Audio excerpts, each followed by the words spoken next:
Welcome to Cocobean Cooks. Today I'm cooking at one of my favorite restaurants with one of the coolest guys that I know, and award-winning chef Gustaaf Boshoff.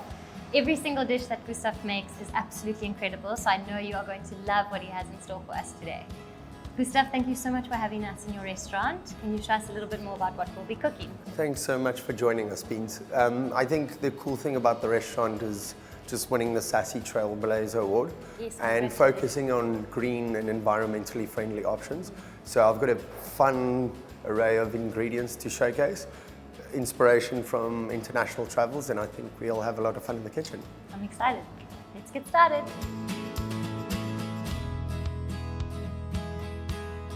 Starter, poisson cru. Ooh, I love it.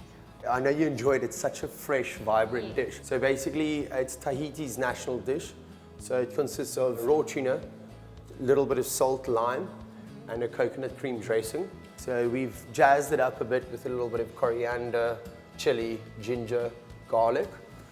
And then next up, we have these beautiful organic asparagus from Genesis Farm. Jolene and John Hobbs, they're like really, really cool people. And I think they're the change makers that we need for people that are actually farming ethically. And I love that you're supporting that. I think it's important. That's kind of what it's all about. But anyway, so I'm going to get you to actually mix the flour. So this is 1.5 kgs of regular stone ground flour, 500 grams of brown whole wheat flour, and then what we do is we just mix the yeast. So the dough it's a high hydration dough. So what it does is it gives us a nice crispy product in the end. It's quite ironic because you would think that the more water you add to the product, the drier it would be, but it actually gets really nice and crispy. Oh, wow. You can just mix that in. So what we're going to be adding to this flatbread is some beautiful butternut, baby marrows, beetroot, feta, and some crispy kale. It's become something that's quite funny. No one really likes kale, but because we deep fry the kale, everyone actually has a palate for it. It's quite funny. So you keep mixing away there, and then I'm going to start working our way through the starters. Cool, let's wash our hands and then we'll get going. Very important ingredient is the coconut cream. So in Tahiti, it's amazing. They actually husk the coconuts and they press like fresh coconut cream. The other cool ingredient is the coriander. You can start by grating the ginger and the garlic, please. So you speak a lot about your travels. Do you find that your inspiration comes mostly from your travels? I think food has always inspired me.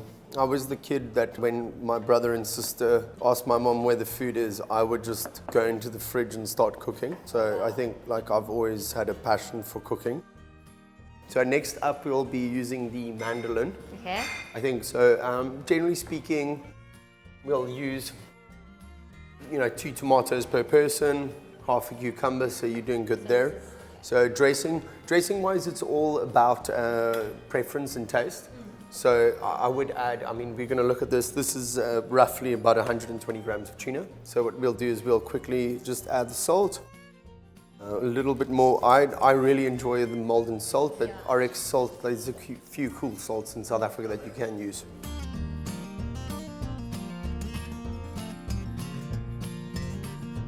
Use no less than a whole lime. It's all about balancing salt, lime, Well, sugar. the flavors really are well balanced from what I've tasted before in the restaurant, and this is really one of my favorite dishes. I would choose this as my last meal. Really? Awesome. That Really. is a big compliment. Okay, cool. So basically salt, lime's added. So you can see as the salt and lime is added, the color of the tuna starts changing. That is the cooking process starting without cooking. So what you can do is add all of the cucumber, tomatoes. I'll add the carrots, a little bit of molten salt, a little bit of pepper. And then, but the dressing is really where the magic happens, and that's where it all comes together. You can mix that up for us, and then we'll add this. So edamame is a fun little refreshing element that we added to it. And edamame is also a good source of protein. Yes. That's the first thing everyone remarked about this dish is actually the color and the vibrancy. Now we'll just add the dressing. It's actually something that you could make at home. It really, that's the whole thing. And I'm always like, some chefs don't share recipes, Yeah. but I would like share any recipe. Thank Let's give that a taste.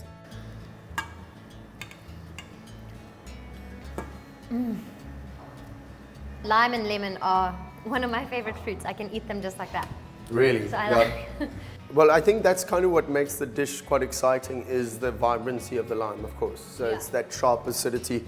I tasted a beautiful Chardonnay yesterday, and the winemaker was talking about picking the fruit early because it's about the vibrancy of the fruit, as opposed to like where old school Chardonnays used to be about oak and Yes. vanilla and butter. Yes. So it's like old school versus new school. So Yeah. this is definitely a new school kind New of school, dish. definitely. I think we're just about there. We'll just add these crisps when we plate up the dish and some radishes.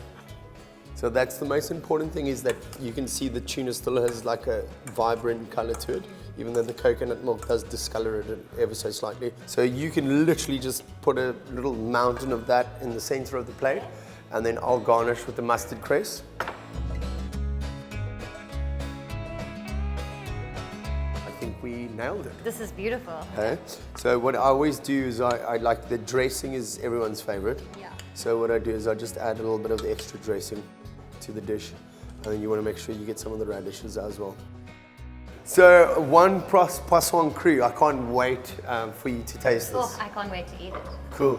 Is it all for me? Yep. Well, next up is the flatbread, and then we're also going to get into the organic asparagus. The asparagus dish is quite simple, but I think let's start rolling some dough balls. Yes, let's do it. Cool.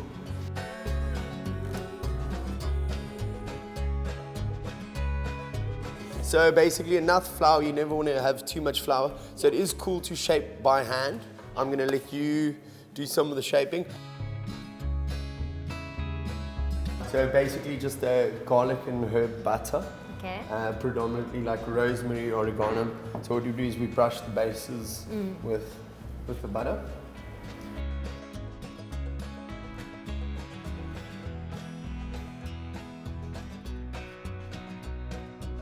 So basically we have courgette, roasted butternut, some slow roasted cherry tomatoes, and then that's roasted beetroot. Cool, so let's get started.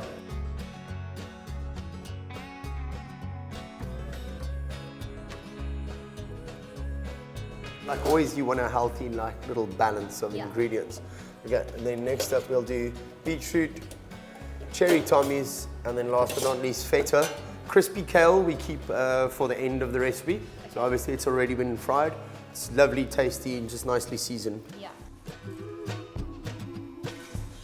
Tell me a bit more about how you got the amazing name, the Green Goose.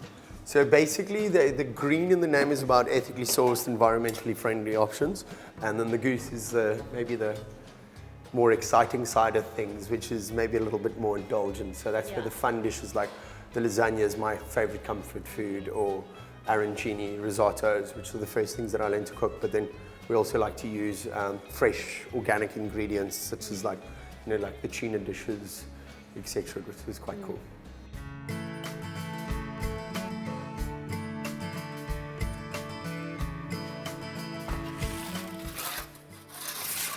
Okay, your turn.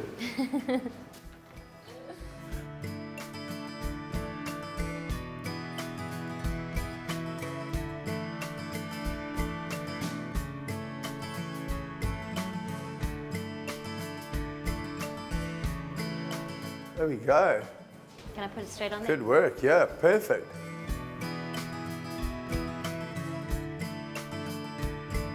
Little light brush with the garlic butter and herb butter just to moisten up the crust.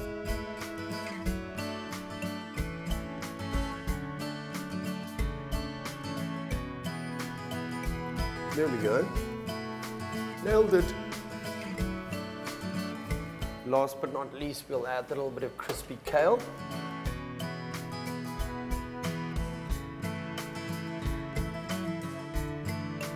Cool. Two beautiful vegetarian flatbreads, stone ground flour. Okay, last but not least, we'll quickly finish the asparagus off.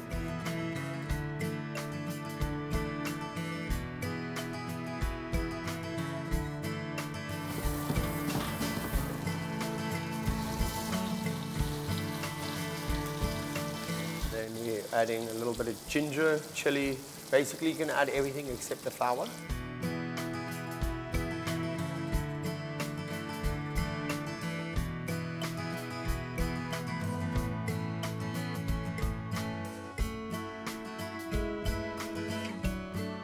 So beans, we can do this one together. Okay. Spoon for you. So what I was always taught when it comes to plating is the more natural ingredients look on the plate, the tastier. So that kind of like old school, you know, like symmetrical dots and blobs.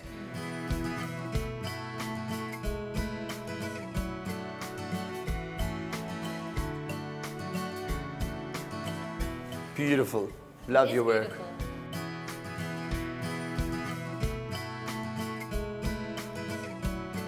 Cheers. Goose, thank you so much for having us in your most incredible restaurant and making this delicious food. It was such a pleasure to have you here and to take the journey back with an old friend. Yeah, thank you. Almost like a family member is such a privilege, and it's just great to see what you're doing with food and how you're inspiring people, families, moms, dads to cook simply. And I hopefully your viewers would take something from this experience. Well, you've definitely inspired me, and I'm sure you have inspired them too, so thank you. Cool. Happy cooking. See you next time. Be sure to hit subscribe and ring the bell to be notified of my latest videos.